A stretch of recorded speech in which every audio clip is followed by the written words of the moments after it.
बघूनच तोंडाला पाणी सुटेल इतकी टेस्टी आणि सुंदर आज आपण अंगुरापासून घरगुती पद्धतीने मिठाई बनवलेली आहे।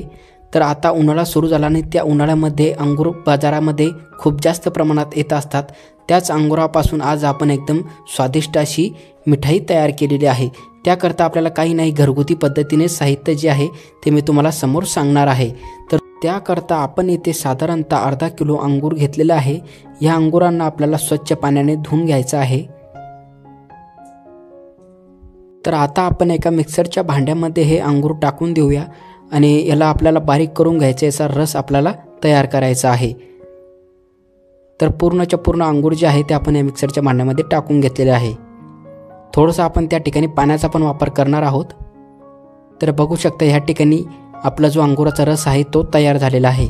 आता या अंगुराच्या रसाला आपल्याला एका चाळणीच्या सहाय्याने गाळून घ्यायचं आहे, जेणेकरून जे अंगुराचे जे वरचे सालट असतात ते आपलं जे आहे त्या खालच्या भांड्यामध्ये पडणार नाही। तर या ठिकाणी तुम्ही बघू शकता आपण जे वरचे अंगुराचे जे सालट असतात तर ते काढून घेतलेलं आहे आणि इथं जे आहे आपला अंगूरचा रस आता तयार झालेला आहे।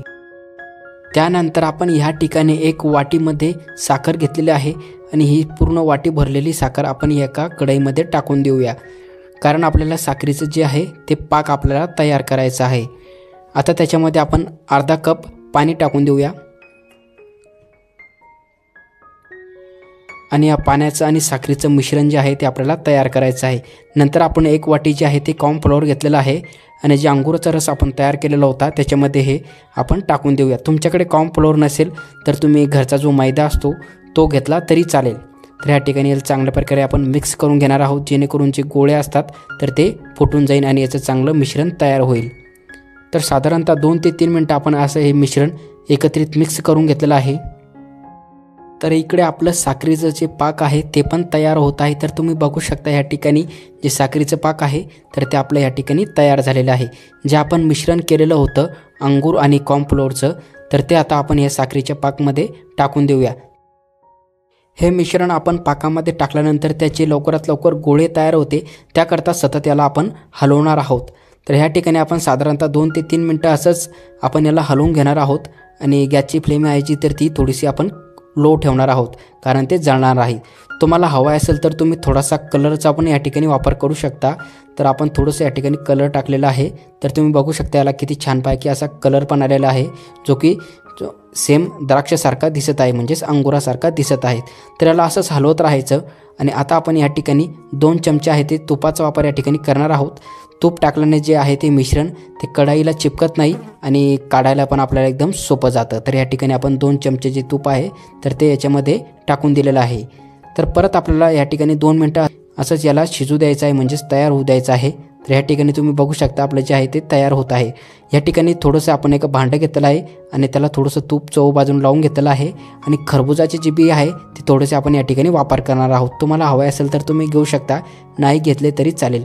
तर ते मिश्रण आहे तर एक गरम गरम मिश्रण जे आहे ते आपण याच्यामध्ये टाकून देऊया, कारण ते थंड झाल्यावरती एका जागीच त्याचा गोळा तयार होतो।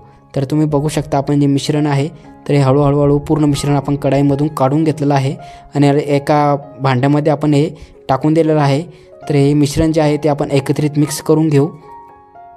तर या ठिकाणी हे मिश्रण आपण मिक्स करून घेतलेलं आहे। आता साधारणतः तुम्ही बघू शकता आपण याला 10 ते 15 मिनटं असंच थंड होऊ देणार आहोत आणि त्याकरता आपण एका प्लेटचा वापर या ठिकाणी याच्यावरून ठेवून देऊ आणि अर्धा तास याची आपण वाट बघणार आहोत। तर प्लेट आपण ठेवून दिलेली आहे, साधारणतः अर्धा तास झालेला आहे। आपण हे मिश्रण पलटी करून ही मिठाई जी आहे ते तर ती काढून घेतलेली आहे। तर तुम्ही बघू शकता किती छानपैकी ही मिठाई जी आहे ती आपली दिसत आहे, सेम केक सारखीच या ठिकाणी आपली मिठाई तयार झालेली आहे। तर घरगुती पद्धतीने एकदम सोप्या पद्धतीने आपण ही मिठाई तयार केलेली आहे। तर एका चाकूला आपण जे आहे थोडंसं तूप लावलेलं आहे, तर या ठिकाणी त्या तुपामुळे जे आहे ते आपल्याला कापणं जे आहे ते एकदम सोपं जाईल। तर तुम्ही बघू शकता या ठिकाणी एकदम सोप्या पद्धतीने आपण जी मिठाई आहे ती अंगुरापासून तयार केलेली आहे। तर तुम्ही पण घरगुती असे सोप्या पद्धतीने अशी मिठाई तयार करा। तर हा व्हिडिओ तुम्हाला आवडला असेल तर जास्तीत जास्त शेअर करा आणि तुम्ही आपल्या चॅनलवरती नवीन असाल तर आपल्या चॅनलला सबस्क्राईब करायलाही विसरू नका। तर भेटूया लवकरच असंच एका नवीन व्हिडिओमध्ये। तुम्ही हा व्हिडिओ पूर्ण बघितला त्याबद्दल तुमचे खूप खूप मनापासून धन्यवाद।